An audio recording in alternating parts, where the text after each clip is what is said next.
একটু ইচ্ছা হচ্ছিল গঙ্গা গঙ্গা, কিন্তু রুডিকে আমি সেটা বলিনি। কিন্তু ও আমাকে ফুচকা খাওয়াতে নিয়ে যাওয়ার জন্য দেখলো কোথাও ফুচকা বসেনি, কারণ ওই সময় তো ফুচকা বসা সম্ভব না।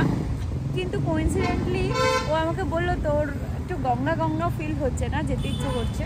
তো ওই বলা অনুযায়ী কাজ, কিছু বললে তো সেটা রাখার চেষ্টা করে, সবসময় বলেছি। তো আজও সেম কেস। তো বাড়িতে গিয়ে হেলমেটটা নিয়ে আমরা দুজনেই বেরিয়ে পড়লাম। এখন রাত্রি 12:15 সময় গঙ্গায় যাচ্ছি, জানি না কোন ঘাটে যাব, কোনো একটা ঘাটে হয়তো যাব, বাট যাচ্ছি। তো দেখা যাক কত দূর কী হবে। আমরা এখন অলরেডি গঙ্গার ঘাটের সামনে দাঁড়িয়ে রয়েছি। এটা মেবি বাগবাজারের সামনে না রুটি? বাগবাজারের ঘাটে দাঁড়িয়ে রয়েছি। অ্যামেজিং হাওয়া, মানে কি বলবো। ঘোড়া গাড়িটা, এই ঘাটটা ভালো লাগছে না। এই ঘাটটাতে আসলাম, এখন জোয়ার চলছে, কিন্তু এই ঘাটটা আমার ঠিক একটা ভালো লাগছে না। ভালো লাগছে না বলতে এই যে সামনের এই ব্যাপারটার জন্য ব্যাপারটা কিরম আটকে যাচ্ছে, তো আমার খুব একটা ভালো লাগছে না। যার জন্য বললাম ঘাটটা চেঞ্জ করো, অন্য একটা ঘাটে যাই। অন্য একটা ঘাটে গিয়ে একটু কিছুক্ষণ বসি, কারণ মানে আমার গঙ্গার পাড়ে কিছুক্ষণ বসে থাকতে নর্মালি খুব ভালো লাগে। মানে এমন হয় না, যদি আমার মনে হয় আমার মন খারাপও থাকে, তাহলে মনে হয় এই পাহাড় গঙ্গা এইসব জায়গায় বসলে মন খারাপটা অনেকটা সেখান থেকে রিলিফ পাওয়া যায়। যাই হোক, এখন সামনের কোন ঘাটটাতে যাই দেখি, তারপর আমি তো পা তুলে দিয়েছি ওপর। আমার পায়ে কি তোর পাটা লাগলো? হ্যাঁ, আমি পা তুলে দিয়েছি ওপর থেকে। এই সিচুয়েশনে যে কেউ পড়ে যাবে, সাটাশ করে তুলে দিয়েছি। আর হ্যাঁ, কন্ট্রোল লেস হয়ে যায় না। তুই এই ঘাটটা যাবি? এই ঘাটটা অনেক লোকজনও আছে। এই ঘাটটাতেই আমি ভিডিও শুট করেছিলাম, সবাই বসেও আছে।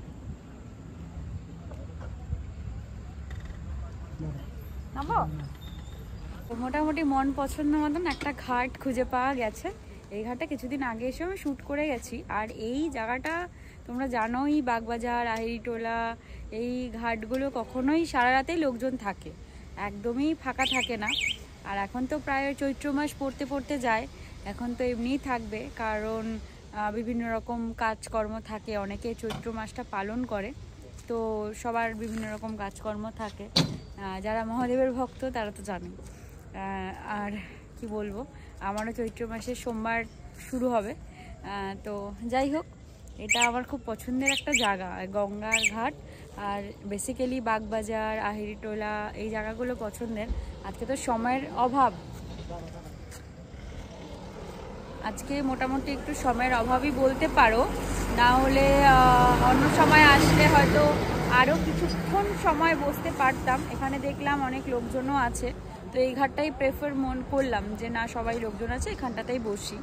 তো আমাদের গ্যাং নিয়ে একদিন আসতে হবে, এইবার তো হলো না, নেক্সট বার আসবো। এই ঘাটটাতে আমি কিছুদিন আগে শ্যুট করে গেছিলাম। তো এই ওখানটা এরকম ব্যারিকেড করে দিয়েছে কেন? এখানে লোকে অনেকে স্নান করে, ঠিক আছে? হ্যাঁ, সে তো জানি, কিছুই লাগে না। গঙ্গায় আসলে মনে হয় চুপচাপ কিছুক্ষণ বসে থাকি। তোর ভালো লাগে? ভালো লাগে। আমরা পরে আরেকবার আসবো। হ্যাঁ রুডি, এরকম রাত্রিবেলা, আজকে তো আমাদের কাছে সময় নেই, এসে সারাক্ষণ একটু বসে থাকবো। এই জায়গাটা আসতে হবে রাত্রিবেলা। এই জায়গাটা দেখলাম শ্যুট করার জন্য খুব পারফেক্ট একটা জায়গা। তো রাত্রে শ্যুট করতে এই জায়গাটা আসতে হবে। এই গঙ্গার ঘাট, এই জিনিসগুলো অনেকটা রাত্রেই, ধরো 12টা, 12:30টার দিকে শ্যুট করতে আসতে হবে এই জায়গাটা। তো দেখা যাক, যদি পসিবল হয় পরে। রুডিকে তো থাকতেই হবে, ওর উইকেন্ড ছাড়া হবে না। তো কতটা কি করতে পারি দেখো, তোমাদের একটু চারিপাশটা দেখাই, না দেখালে ভালো লাগছে না। এই জায়গাটা বেসিক্যালি এই গাছটা দিয়ে যখন এই জায়গাটাকে নেওয়া হচ্ছে, এত সুন্দর লাগছে।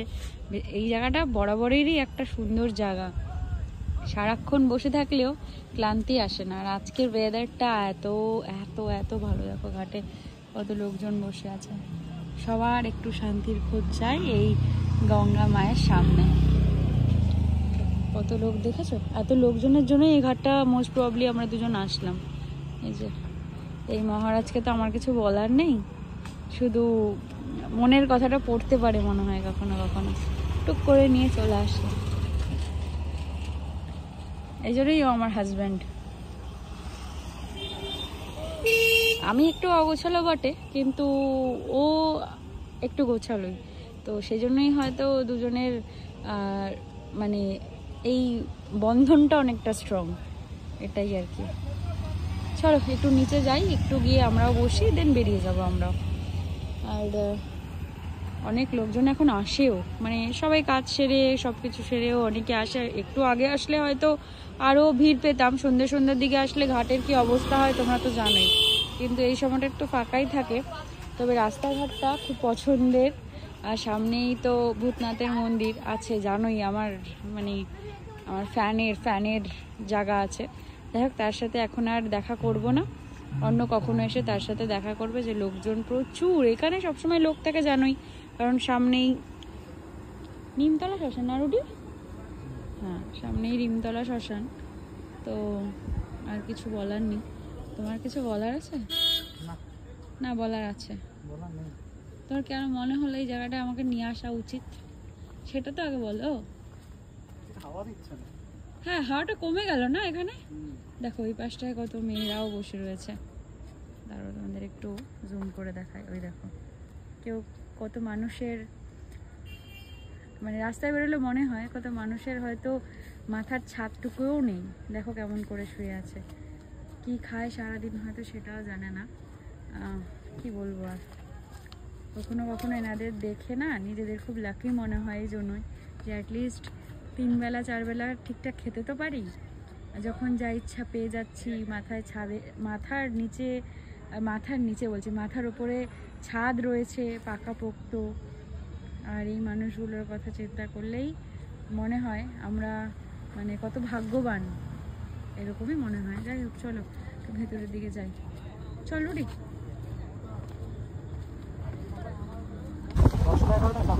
না না 10টা-11টা এই গঙ্গার ঘাট 10টা-11টা ফাঁকা হয়ে যায়, পাগল হয়ে যায়। কোনটা ফাঁকা গঙ্গার ঘাট এই সময় পাওয়া যায়, পাগল। আমরা একটু 2 মিনিট বসেছিলাম, কিন্তু প্রবলেমটা হচ্ছে এখানে পুলিশ পেট্রোলিংয়ে আছে, নিশ্চয়ই কোনো প্রবলেম আছে, তাই এখানে 12টার পর কাউকে থাকতে দিতে না করছে। কারণ ভাবলাম যখন এতক্ষণ আসলামই একটু ভূতনাথকে দর্শন না করেই চলে যাবো। এই ঘাটে এত লোক থাকে তাহলে বসে গল্প করে, তাহলে আমরা এই ঘাটে বসে থাকতে পারি? হ্যাঁ না পারি না, দাঁড়াবে হ্যাঁ একটু দেখা করে আসি এই বাইরে থেকে।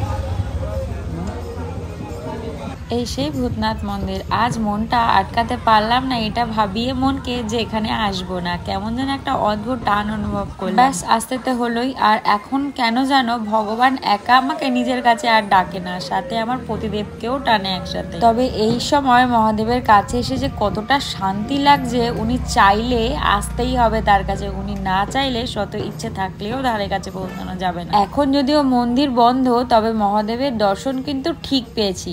আর এই সময়টা কখনোই ফাঁকা থাকে না এখানে, যেহেতু শ্মশান পাশেই, তাই লোকজন সব সময় পরিপূর্ণ থাকে, তোমরা তো জানো। চলো একটা সুন্দর মুহূর্তকে সাথে নিয়ে বাড়ির উদ্দেশ্যে রওনা দেওয়া যাক। আবার কুকুর আসছে। ওই কুকুরগুলো খুব অ্যাগ্রেসিভ মেন্টালিটি। আমি তো বললাম ন্যাচারালি কুকুরের সাথে আমার এরকম হয় না। চলো আমরা বেরিয়ে গেলাম। আরে কিছুক্ষণ থাকার ইচ্ছা ছিল, কিন্তু সেটা তো পসিবল হলো না, তাই হোক বেরিয়ে গেলাম। না ওরা যদি পরে আবার এসে বসে তখন যখন এলে তখনই তাড়িয়ে দেবে। আবার 15 মিনিট পর আমরা আসবো, তাহলে এই ঘাটটাতে যে এত লোকজন আছে তখন আবার আসবো। এই ঘাটটা থেকে তো কাউকে সরালো না, বসে আছে সব না, ওখানে তুমি আছে তারা থাকে হয়তো। হ্যাঁ এই ঘাটে সারাক্ষণই সই। আমরা যখন এসেছিলাম দেখলাম না যে এই ঘাটে রাত্রেবেলা সবাই তো ঘুমিয়ে থাকে। গঙ্গার ঘাটটা সারা রাতের জন্য, অবশ্যই এটা তো অনেকটা পপুলার না, নিশ্চয়ই কিছু প্রবলেম দেখেছে তাই জন্য। যাই হোক চল চল চল এগিয়ে চল, দাঁড়াতে হবে না, সিগন্যাল হয়ে গেছে। যা বাবা সিগন্যাল হয়ে গেছে তাও যাবি না, কি পাগল বলো তো। আমি তো সামনে যাবোই না। ও আচ্ছা, অ্যাকচুয়ালি আজকে বলছি না বারবার ওয়েদারটা এতটা ভালো ওয়েদার, মানে এমন রুটির ছাদে উঠেছিলাম, তখনও মনে হচ্ছিল ছাদে বসে থাকি, কিন্তু সিচুয়েশন নেই ওদের বাড়িতে ছাদে বসে থাকা। যদি সত্যি ফ্ল্যাটে থাকতাম তাহলে হয়তো সত্যি ছাদের গিয়েই বসে থাকতাম, কারণ ফ্ল্যাটের ছাদটা তো একটু উঁচু, একটু বেশি হাওয়া পেতাম। যাই হোক, মানে এত সুন্দর ওয়েদার, মানে কিছু বলার নেই। আজকের ওয়েদারটা, হাওয়াটা এত সুন্দর। আর যখনই গঙ্গার পাশে গেলাম, মানে আর কি বলবো, কিছু বলার নেই। মানে একদম মন ছুঁয়ে গেল একদম হাওয়াটা, ওয়েদারটা। মানে আজকের ওয়েদারটা নিয়ে মানে প্রত্যেকটা মানুষের আজকের ওয়েদারটাতে একটু এই সময়টা রাত্রে কিছুক্ষণ হয়তো গঙ্গার পরে বসে থাকাটাই মানুষের একটা চাওয়া হতে পারে। মানে আমার মতন বেসিক্যালি যারা হবে তারা তো হবেই এরকম। আর এমনিও রাস্তা থেকে যাচ্ছে, এত সুন্দর হাওয়া, কোথাও মানে বৃষ্টি হচ্ছে, যার কারণে হাওয়াটা এতটা ঠান্ডা, এতটা ভালো। মানে শুধু ঠান্ডা না, হাওয়াটার মধ্যে আলাদা একটা প্রেম প্রেম ভাব আছে আজকে, মানে সেই আমেজটা একটা রয়েছে। তো সেইখানে যদি দুজনে রাত্রেবেলা একটু লং ড্রাইভে না বেরোই, তাহলে আমাদের এই স্বপ্ন উড়ানটাই মানে থাকাটাই একদম মিথ্যে হয়ে যাবে। আরও তো আমাদের স্বপ্নপুরী বলতে পারো। আবার কুকুর ধাওয়া করেছে। আমাদের স্বপ্নপুরী বলতে পারো, যে জাস্ট আমাদের মনটাতে একবার আনতে হয়, ও ঠিক বুঝতে পেরে যায় যে আমরা যেতে চাই। ও আমাদের নিজেকে আমাদের পুশ করে যে চলো চলো চলো, আমি নিয়ে যাবো তোমাদের উড়িয়ে। শুধু বসতে হয়, ও উড়িয়ে ঠিক জায়গায় নিয়ে যায় যেখানে আমাদের মন ভালো হতে পারে। তাই আমাদের মন খারাপটা আজকাল খুব কম থাকে, ঝগড়াঝাটিটা হলেও সেটা ক্ষণিক। চলো এগোই। এখন অলমোস্ট ওই 12:40 মতন বাজে। আর এখান থেকে যেতে খুব একটা বেশি সময় লাগে না। তো যাই হোক, মানে রাতটা যে এতটা ভালো কাটবে আমি সত্যি কল্পনাও করতে পারিনি। আর রুডি যে সত্যি বুঝতে পেরে যাবে সেটাও আমি কল্পনা করতে পারিনি। যাই হোক, মানে খুব বেশি বেশি বেশি বেশি শান্তি লাগছে আজকে। এখন বাড়িতে জাস্ট ঢুকলাম, রুডি যে এখন গাড়ি টাড়ি সমস্ত কিছু তুলবেও। আর ওর গাড়িটা তুলতে একটু প্রবলেমই হয় এখান থেকে, জানোই স্পেসটা তো ছোটো। তো আমি একটু দাঁড়ানো, বাইরের হাওয়াটা তো খুব সুন্দর, সেটা তো তোমাদেরকে বলেইছি। তবে ঘরে কিন্তু অসহ্য লেভেল গরম। ঘরের জন্য এসি মাস্ট। এখন ঘরে গিয়ে এসি চালাতে হবে, এমন একটা সিচুয়েশন। আশেপাশে প্রত্যেকটা বাড়িতে এসি চলছে, কিন্তু বাইরের হাওয়া এতটাই সুন্দর হাওয়া যে এখানে তো চারিদিকে বাড়িঘর উঁচু উঁচু, সেখানেও মনে হচ্ছে যে হাওয়াটা কতটা মিষ্টি একটা হাওয়া। তার মানে হাওয়াটা কতটা স্ট্রং ভাবো। আর আমার হাতের হোলি রং এখনও ওঠেনি, এখনও ওঠেনি। কালকে শ্যাম্পু করতে হবে, কিছু করার নেই। দেখো না, মুখটা কোনোরকমভাবে একটু ক্লিয়ার হয়েছে, তাছাড়া ওঠেনি। চলো ঘরে যাই, তারপরে আবার কথা হচ্ছে। এই যে অলরেডি গাড়ি ঢুকিয়ে দিয়েছে, এখন দুজনে ঘরে ঢুকবো। তবে ভিডিওটাও এখান থেকে শেষ করছি। হঠাৎ করে একটা দারুণ মুহূর্ত কাটালাম দুজনে একসাথে। আর আমাদের সবকিছুই যে প্ল্যান প্রোগ্রাম ছাড়াই হয় সেটা তো তোমরা জানোই। তবে আজ আসি, ভিডিও ভালো লাগলে লাইক করে দিও, কমেন্ট করে জানিও কেমন লাগলো। আর প্লিজ প্লিজ প্লিজ সাবস্ক্রাইব করে পাশে থেকো। ও দাঁড়াও, আমাদের স্বপ্ন উড়ানো যে হোলি খেলেছে সেটা তো তোমাদের সাথে শেয়ার করাই হয়নি। ওই দেখো, হলুদ রঙের আবির খেলেছে ও আবার। আর বেচারা রুডি আমার বরটা এই কাঠ ওঠানো নামানো করতে করতেই ও আধা রোগা হয়ে গেল। যাই হোক, তবে আজকের মতো বিদায় নিচ্ছি।